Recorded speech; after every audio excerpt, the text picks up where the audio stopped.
When you use CapCut to edit a video, sometimes they will have this default ending watermark right at the end. So in this video, I'm going to show you how you can remove it. But before I continue, if you're new to this channel, do subscribe to this channel so that you can get more tips like this. Without further ado, let's jump straight into the CapCut app and let me show you how you can remove that default ending watermark. Let's go. Alright, first of all, open up your CapCut app. So I'm just going to show you how it looks like. Alright, let's go library. You see, right, at the end of the video, there's this CapCut logo at the back, right? So if you want to delete it while you edit, it's very easy. You just have to click on it and then click on delete, and then you'll be gone. All right. But there's another way where you can do it for universally so that you won't see it anymore. You just click on the me icon at the bottom right, and then you click on the gear icon at the top right.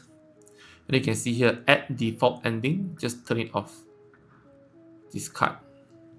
Alright, and with that, the CapCut default ending watermark won't be there when you want to edit a new video. So yeah, so that's how you can do it. If you like what I share, do subscribe to this channel and also give me a like. Thank you so much for watching, and I see you next time. Goodbye.